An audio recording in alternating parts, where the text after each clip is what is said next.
This is Jonathan Mickles with the Strategic Multifamily Investing Podcast, and today I have Mr. Dan Britt.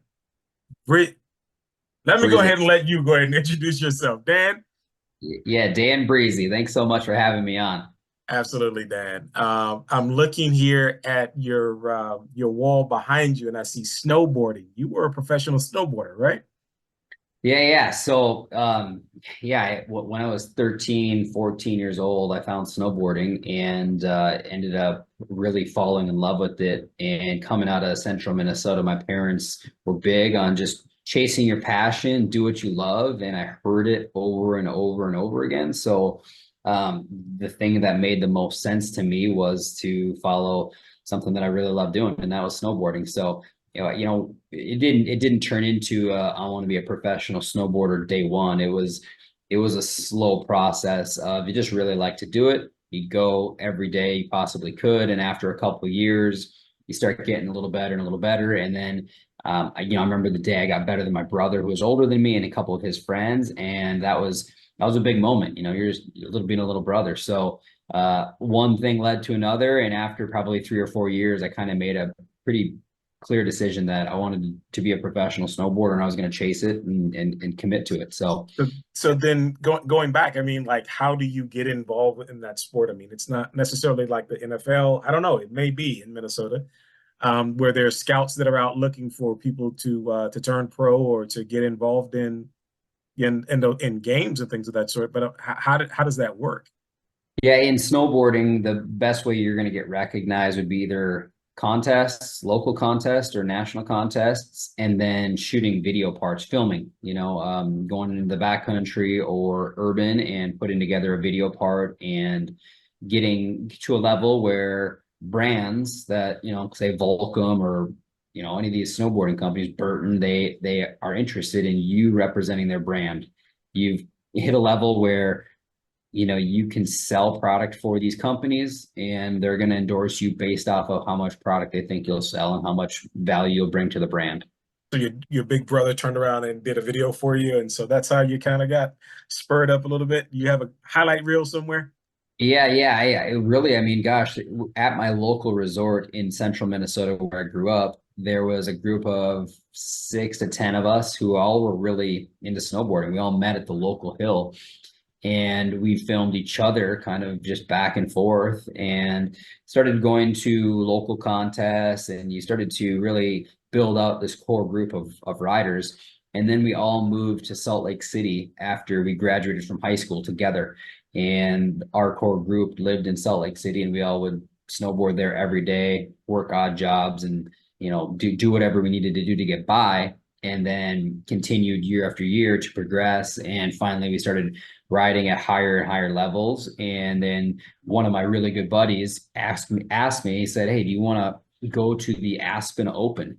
And at that time, I didn't have any money. I was living in Salt Lake City, paycheck to paycheck, working at, Payway and Red Lobster. And he was kind enough and believed in me enough to drive me to Aspen, and he paid for my entry fee, paid for the hotel, and I Well, competed in that contest. And in an open, you're competing against 250 to 300 riders who want to show up and pay their $200 and take two runs, and hopefully you can see kind of where you stand against the up and coming athletes around the country.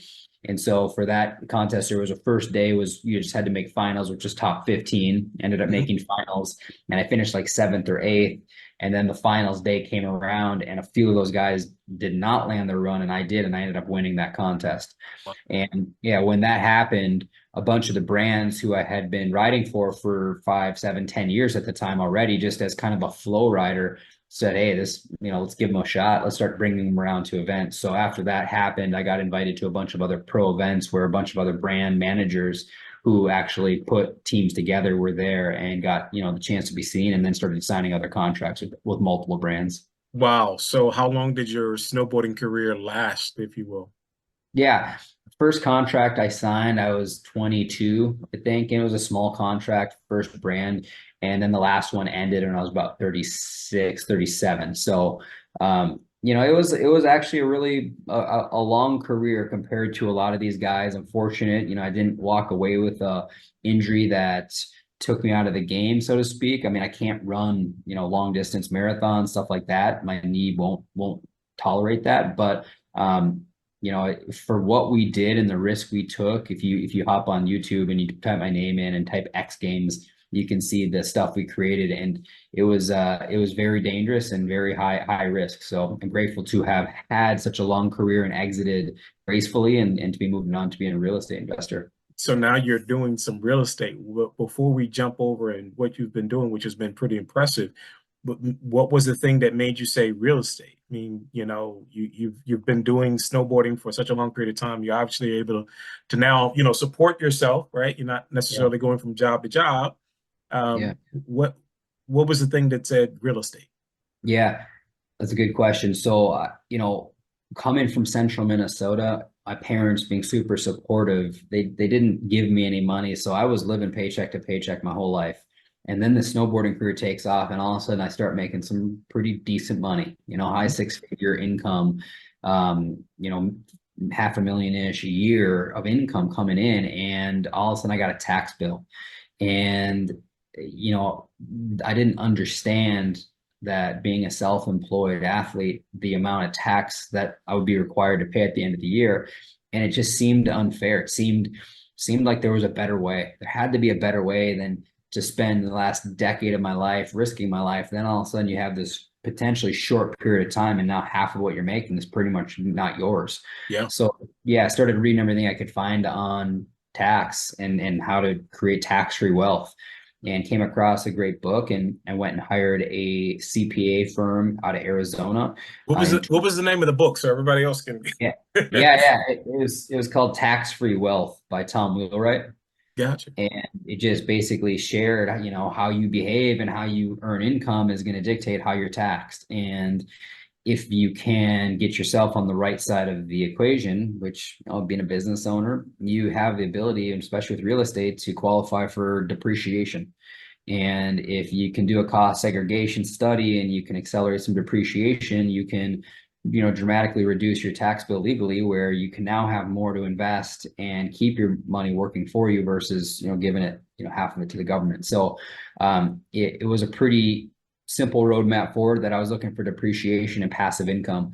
The other thing that was very alarming for me in my snowboarding career was, there were athletes who I got to know midway through my career who were further ahead of me, if you'd say my heroes kind of in Salt Lake, who became my friends. And as I saw their careers wind down, it scared me a lot. It was terrifying. A lot of pain, a lot of drugs, and going broke and suicide. I mean, it was bad. So I had fear, I'm like, I got a 5-year window, let's just call it, is what I kind of thought. Yeah. Well, what can I do with the money I'm making? I call it seed money now, money that I was making to live below my means and invest it to create many multiple streams of income. Right. And yeah, so that was reason number 2. First was depreciation, and second was cash flow. So I started with a small property in 2012. I think I bought a duplex, and then 2013 a 9-plex, and then 2014 or 15 24-unit deal. And just started to see the effects of cash flow and depreciation, and the ability to have someone else pay down my debt payments on some of these assets. And it made a lot of sense. So and the other piece that really started to resonate with me was you're owning something that's real. And the dollar this day and age, with the amount of printing going on and inflation, you got to hedge. You got to hedge against inflation, and this is a great avenue to do it.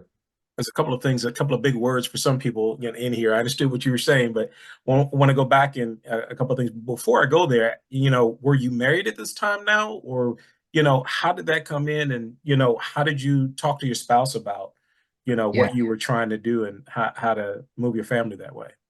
Yeah. I wasn't married at the time that this all really got going, but I was dating my now wife. So I've always been a little bit of a prepper, I guess you could say, or just thinking about the future more than what I can do today. I have this ability that I think is a little bit unique, to delay gratification. And so it was talked about, and she kind of knew that about me. So it wasn't surprising to her that I was looking at doing this. And I think she thought it was probably a good idea. She's the opposite of me, where if she's making money, she's spending, or if I'm making money, I'm kind of hoarding it and just sitting on it and figuring out what to do with it. So, but as we started to go, it didn't happen quickly. It happened slowly. I started reading a bunch of books and building my team, which I would strongly advise anybody do before you start investing. Get that CPA on your team. They're almost like the quarterback. They'll help you develop a roadmap of where you're trying to get to. And they put a 10-year plan in place with me day one. And man, I could just tell they were speaking the language of what I was putting together with as I was reading these books. I could just tell this is the right team member for me. And they've been true to that. I've been with them now for 11 years. And it was one of the most important hirees I've ever made in my life, was a great CPA. That's really good. I want to talk up a little bit more about I guess the team in this situation. So, you were already doing things before you actually got married and you were dating. And so she understood what was happening kind of moving forward. It wasn't necessarily a convincing thing. I know sometimes, some people get started and, they have to kind of bring their spouse along, or, there's a lot of different stories around that. So I'm always interested in hearing that. But more importantly, you mentioned that you read the book and you went out and got a CPA. I mean, what was the process that you went through to find the right CPA? I mean, obviously, you've got one. What is it, the luck of the draw? Did you go do a website search? How did you find this person, and how did you know that this was the one? Yeah. It was actually due to reading the book by Tom Wheelwright. His company was called Provision, so I just went and hired his company. Now he no longer is the owner of that company, and the gentleman who I partnered with, he was a member. He's a partner of the company, and he still is an owner of the company. So I didn't partner with Tom, but I partnered with somebody there, and that person was and still is. I talked to him this morning. I talk to him every day. Talk to them because they do all of our tax returns for all of our company now, and it's not just me personally anymore. So that's how it was, and as I was reading the book and putting together some Rich Dad Poor Dad, Robert Kiyosaki stuff, it just made sense. It spoke the language I was looking for, and the talk of passive income and building a plan and starting with the end in mind, and it was everything I was looking for. So it was a pretty easy decision actually for me, and it proved to be exactly the one to make. So, definitely that sounds like a good idea. I guess I would just add, for others that may be looking for, figuring out the CPA to use, an organization. Again, I'm not affiliated with them. I don't get any, I'm not, don't have any ties with them. But I'd say KKOS Lawyers, and they're in Utah. Okay. And they specifically are both, CPAs and lawyers at the same time.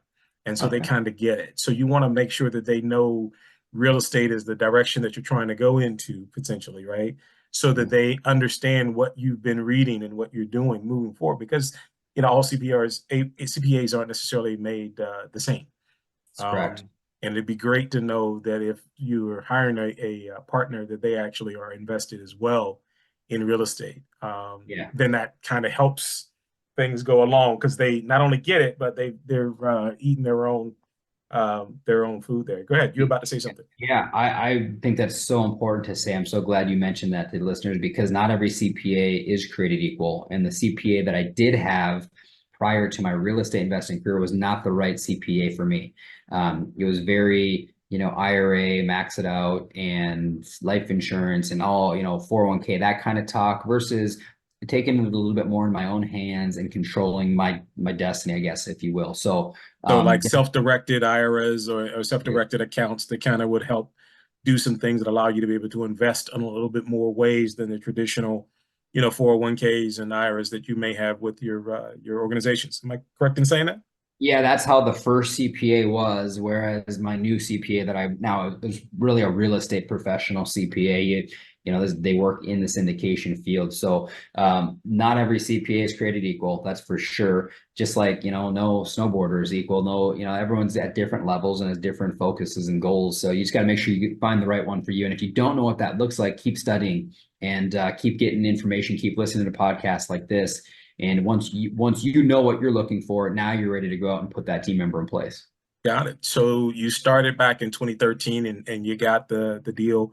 I mean, were you looking for things? Did you have a real estate agent? How did you start going after this duplex here, and then the fourplex or the nineplex or the 24plex? What were you looking for? How did you source those? Yeah, I mean, back then I had criteria that was very different than it is now. But I gathered that through just self-education and reading a ton of real estate books. And I ended up finding uh, I guess a spreadsheet through a gentleman where I did some kind of self training and figured out how to underwrite very basically on small properties. And I was just looking for cash flow. So if I had cash flow and I knew we could get depreciation through the estimates of our cost seg guy, then it was the right fit for me. And at that time, I was only buying with my own money. So I wasn't raising capital from anybody. It was all just, hey, what do I have this year? Okay, I got 50 grand. Let's try to put it someplace. I got 60 grand. Let's try to put it someplace. And what size property based on the size of a nest egg of funds I had. That's obviously changed now where we're buying with partners. So Right. we're very different assets, in the 150 to 300 unit range. Yeah. But in the beginning, it was just, does this deal cash flow? Is there depreciation? Is the location someplace I don't mind visiting?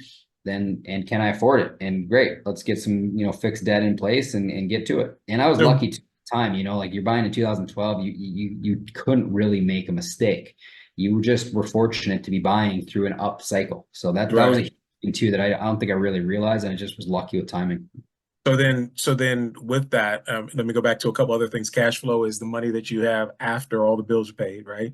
And then you mentioned, depreciation and cost segregation. What is cost segregation? I understand it, but I want to make sure that the rest of our viewers understand what that is. Yeah, so we hire a team member that will go into an asset and it will separate or segregate all of the pieces of the apartment. It'll separate the appliances, the light fixtures, of carpeting, and it'll accelerate the depreciation. It'll show you a very large loss because with the way the tax law is set up, you can qualify for 100% bonus depreciation, which is then has been moved down to 80% this year. But my CPA Mhm. just texted me last night and he said that it's looking very likely that they're going to put 100% back in place and it's going to go back through 2023.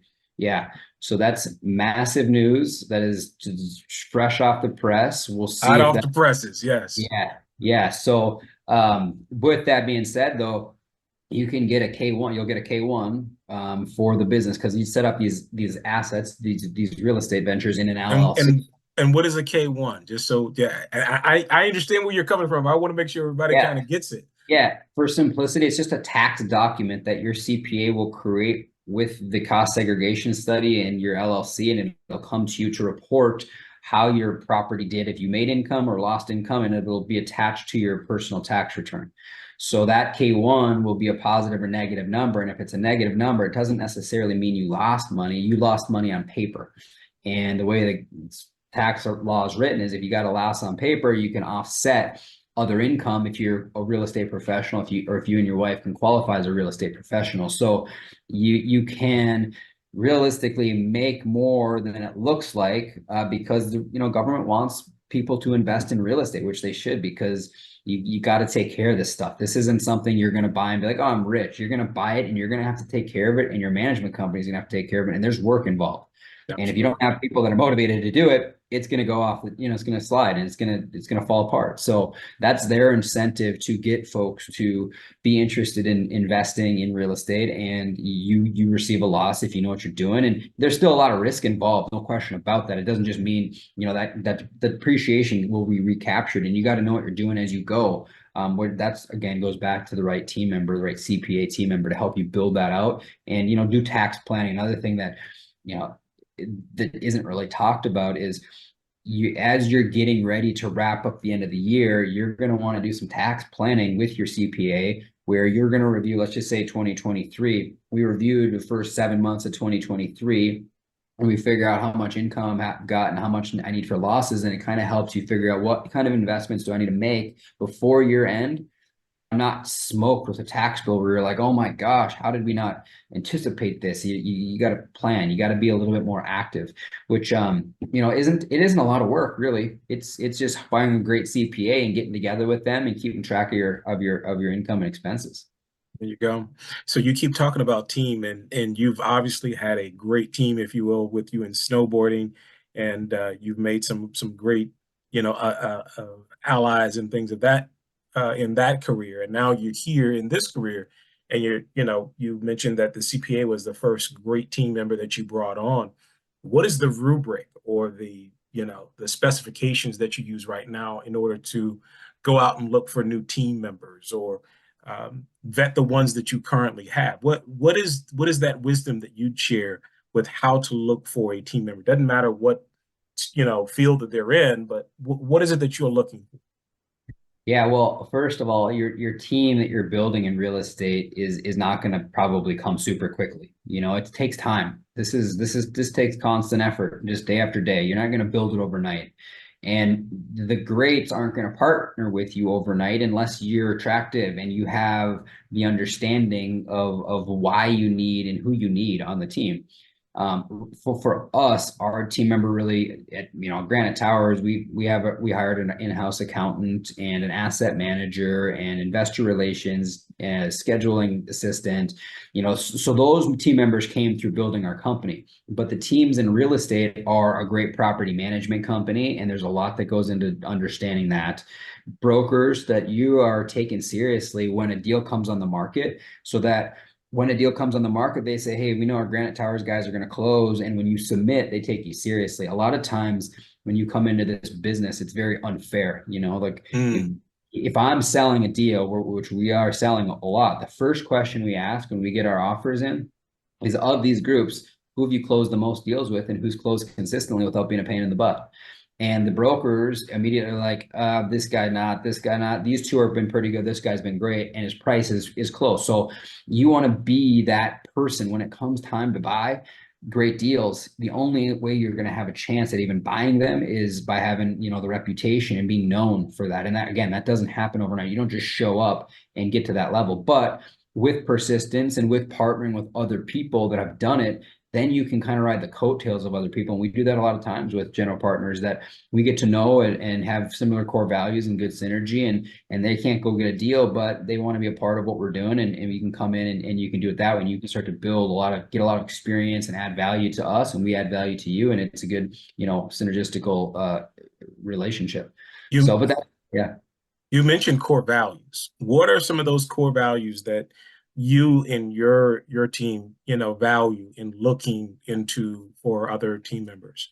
Yeah, that's a great question. So our core values at our company, number one is transparency. And transparency for us with our management firm simply means that you're going to tell us the good, of course. We know you're going to tell us the good, but tell us the bad. What's going on? What's really going on? And don't hold it out, because we're going to learn of it. And if you try to hold out and fix it and fix it and fix it, and the problem gets too big, now we may have to cut ties because we just lost core value of transparency. So be clear with us on what's going on with our assets, because we hire third-party professional management companies, and they're running your business. Now we're asset managing them and we're working with them as a team member, but on the day-to-day, we're not there, eyes on the property every second of the way. We might be there once a week, but every single little thing that's going on, that's our property manager. And we ask for full transparency. Another one is the job's not done until the job is done, and what we mean by that is, if you're going to execute on a value add strategy for us, make sure when you start it, you're going to take it to completion. And if you're not, don't be that person. Don't say you're going to get it done if you're not going to get it done. Another one is integrity, just doing what you say you're going to do. The only possible way that we can trust to work with a management firm or to have people in our company is be your word, and that should really hit you hard. It shouldn't just be, yeah, I'll do this and then forget about it, because if your word's no good, really eventually, like we hear it, it's hard to take anyone serious. I'm not going to say you're no good if your word's no good, but it doesn't, you can't move the needle in business if your word doesn't hold weight. Another one is just assume nothing. It's so easy for us to assume that everyone knows what we know, and a lot of times you realize there wasn't a very clear agreement in place. And without clear agreements, it's really, really difficult to move the needle again, get things done. And then another one is put investors first. Always put the investors first in your decision making, because we are working for our investors. And that's who drives these deals for us, because when we're buying a deal, we just closed on a deal December 15th and it needed $16.5 million of equity. And that $16.5 million didn't come from Mike and I. It came from a lot of limited partners who know us, like us, trust us, and a lot of general partners that have people who know, like, and trust them. And that's how you come together. So you're working for those people. And that's how I would feel too. When I put money in, I put a lot of money into limited partner deal, or just, excuse me, deals as a limited partner. So I'm not managing the deal. I just put in some money and I let them take care of it. Right. And that's just the way I think, is like, hey, what's the right decision here? Well, what's based off of what's right for the investors. So those are a few that we push pretty hard on. Those are good, man. Those are very, very good, to make sure that people are, aligned with you and how you work, right? I was just on the phone earlier today with a couple of attorneys, and I was like, this is what we kind of want to do. And a couple of attorneys were like, let me stop you right there. And I said, well, that's the reason why I pick up the phone and I call, right? We're having a conversation. So I understand that this type of deal works for you or it doesn't work for you. So definitely, that's really good. Go ahead. You're gonna say something else? Yeah. Another one I just feel like is worth sharing at Sure. least is be solution oriented in this business. You're gonna have problems. If you are in this business and you're gonna run this type of business, it's just gonna be problem after problem after problem. Don't bring us a problem and not a solution. If you're gonna bring a problem and you're gonna identify the problem, great. Bring what you think is the solution for it. Give us the data you have, and then we can use what we have as knowledge and make a swift decision on how to move forward. So yeah, the core values is great when you're hiring too, because then if there is separation, it's easy to say, hey, this is our core value. You're not hitting it. Let's part ways. Absolutely. So the key out of this so far is to sit down, if you have not already done so for yourself and for your company, is to write out some core values, right? Things that are non-negotiable for you or non-negotiable for the organization, so that you can move forward and have this kind of conversation with your prospective team members. Because then that way everybody understands, everybody's clear, everybody knows how you're gonna, adjudicate things in the future. Go ahead, Dan. You were about to say something else? Yeah, and it helps when decision time comes and you can't get a hold of us. You can pretty much look at the core values, and you should have a pretty clear understanding of how we would make that decision if you can't get a hold of us. There you go.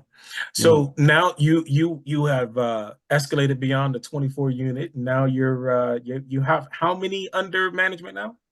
Yeah, 2,900-ish units under management. Wow. Throughout Dallas, Fort Worth, and Nashville, Tennessee. So in a little over 10 years, you're at 3,000 units or so. So what was the final thing? You jumped from your 24. You said you have a business partner now. I mean, what was the pivot in your mindset to say now, yeah, we need to scale and do some things a little bit differently, because it's not just you having 60,000, 100,000 to place. Yeah. There was a moment where we realized that if you want to do this business in a professional way, like a company would run it, we have to do things differently. Can't just be me, Mike, and a couple other friends buying deals every now and then. So we got trained by a gentleman who, has been in the business for a dang long time. And who is that person? Can you share? Yeah, totally. His name is Brad Sumrock, and he has some really, really great data. And, not every deal is going to do perfect. And you're going to hear about some of the deals that have been purchased in the group that probably aren't doing the best. And, there was a moment of bridge debt that a lot of syndicators got into, but the core fundamentals of multifamily, the content was extremely invaluable. And it's something that anybody who, wants to roll up their sleeves and get after it and be persistent could learn it and could do it. And then there's been many others now along the way that we work with that are kind of on the next level and where we're headed to. So, but that was really it, is you got a look behind the curtain of how to set up a syndication. Just what are the big pieces to be aware of, and what sort of underwriting guidelines should you uphold? How do you hire a property management company? What kind of debt do you get, and how do you source it? How do you raise capital legally? It was just a really thorough, in-depth training that we went through, and that was a big shift for us. Yeah, so it sounds like you've done a lot of mentoring or being mentored, if you will. You were mentored by your CPA. Now you're being mentored by Brad Summerrock and that group. And in the way of some people getting caught in the as you mentioned, the bridge debt. And for those who are listening, generally instead of getting traditional financing through like Fannie or Freddie, some deals can't go through the underwriting guidelines of Fannie and Freddie, and they need a lot more work. And so that's where kind of this bridge debt comes in, kind of like hard money in the commercial world, and people get that money, and it's for a short period of time for you to be able to turn around and what we call stabilize the asset, meaning fix everything up and settle it down so that it gets into the range that Fannie, Freddie, and the government people can then finance the deal in, right? Just kind of like a house that's tore up inside. You do a gut rehab, now you can refinance it, right? And somebody will give you a longer term loan. So there's a lot of people still in that situation. I think this is January of 2024 or February of 2024 now that we're taping this. So there's a lot of people that still are in that situation, and it's not a problem there. But Yeah. you go ahead. You've had some Yeah, mentoring.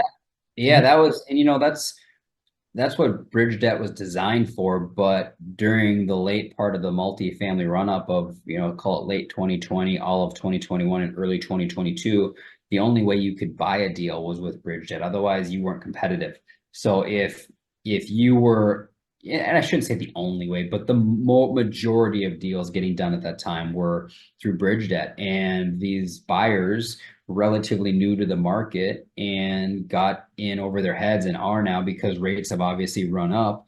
And so you've got a lot of deals. This is the opportunity, I think, for those who are prepared and can understand it and can acquire these deals, is you're going to have a lot of these deals coming to market, and you're starting to see them where they just need to get out, and they're going to lose some of their investors' equity. And if you can be there to buy them at a discount, because as rates ran up for 18 months, put a lot of pressure on values, and cap rates followed. So when cap rates have risen, interest rates are up, values are down, and you've got desperation in the market from sellers.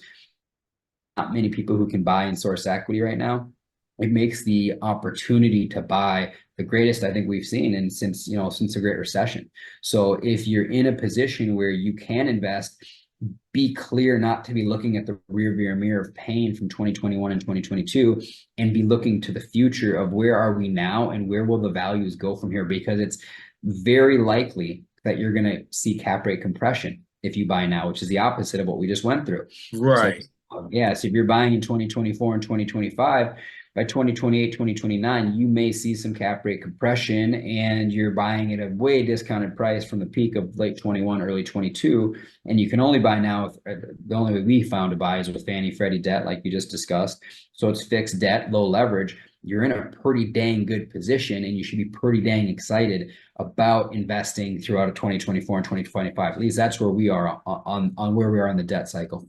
So then in the debt cycle, what some people do in general is they go in, and within 3 to 5 years, they will, either sell or refinance and then return back the equity or the capital that they received from the LPs and the other people that are in the deal.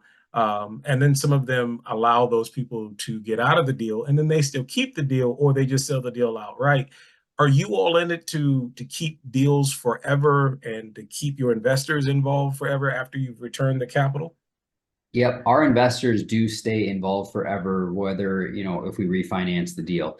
I know that's not how everyone does it, but that is how we are set up right now. We're looking to buy deals for longer hold. Yeah. Got it. I like the idea, going back to it. What did you get into the business for? It was for cash flow and depreciation, and when equity happens, which it will, and when capital gains happen, which it will, you're going to take your win, and you got to find another asset to put it into. Otherwise, you're going to have a huge tax bill. So how do you take that sale of this huge chunk of cash that you've created for you, your investors, and yourself, and roll it into another deal? You got to start the process over. So, trying to get in and out of a deal in 12 months or 24 months isn't necessarily our model. Now, if a refi happens, that's totally fine, because it's Oh tax yeah. free, and we got a great deal, and that thing keeps moving on with less money and all day long. But trying to buy and sell in a short period of time, like a lot of people got into in 2021, early Yeah. 2022, is not necessarily our model. So you go for the 10-year agency debt generally now when you're Yes. looking? 7 to 10 year generally. I mean, we are doing a refinance on a deal right now, and because Mhm. we've already owned it for 2 years, we're putting a 5 year loan on it with, the idea of, hey, in 5 years, we think this asset will be in a very healthy position of cash flow and potentially capital gains, and they'll give us a good opportunity at that time to either sell with no prepayment penalty or refinance the deal again at that time and pull all equity. Where do you see you've been talking about? I hear a lot of people saying survive until 25, right? And you're now talking 28, 29. I mean, what do you see right now is happening in the market? Where do you think things are going to go? Yeah, I think, survive 25, 26 is probably realistic. Like if you're in a bridge loan right now, if you can get to 26, I think 25 is probably too soon, but I could be wrong. I hope I'm wrong, but I'd rather just go the conservative path in my mind of saying we got to get to 26. But I think if you are a great operator and you're in the right markets, I mean, real estate is so difficult to talk about because a submarket in Dallas will be different than a submarket in Fort Worth and Austin. So it's so difficult to say where you'll be at.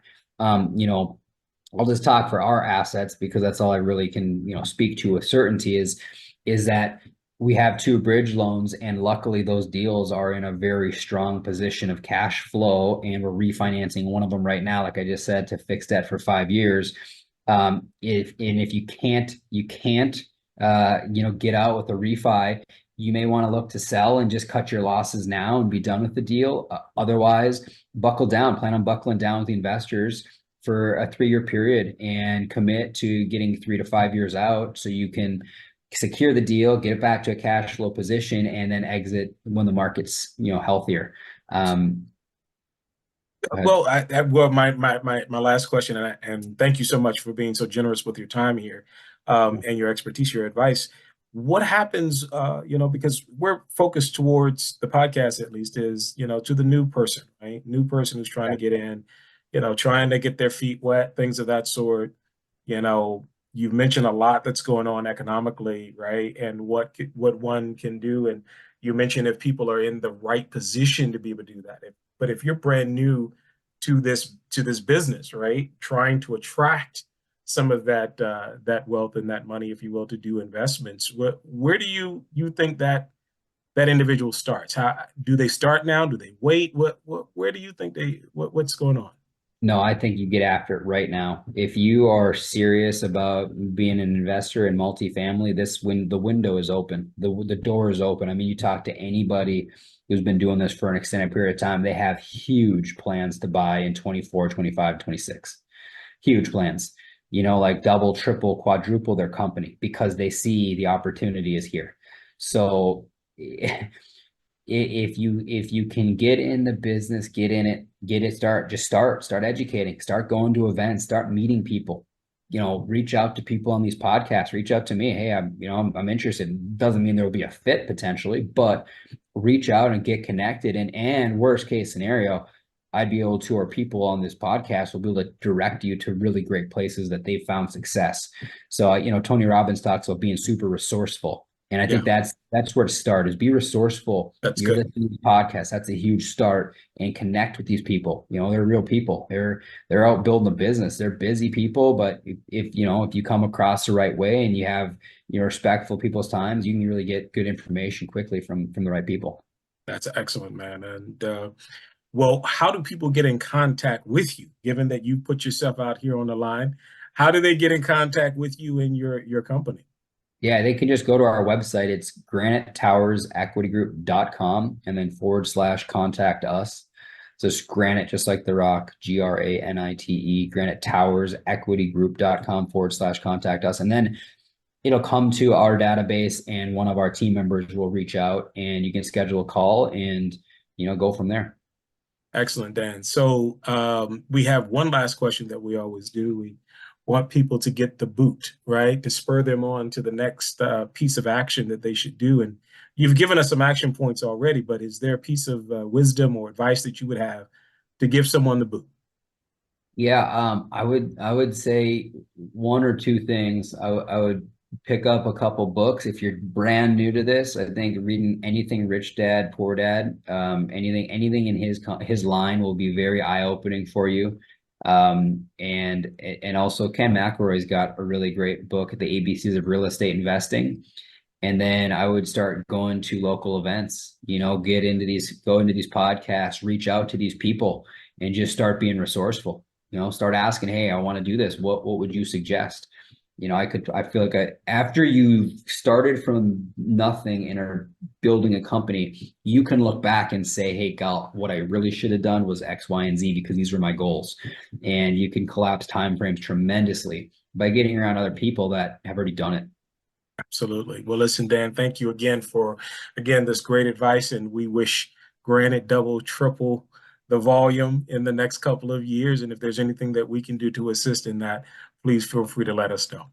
Okay, thanks so much. Appreciate you having me on, Jonathan. Absolutely.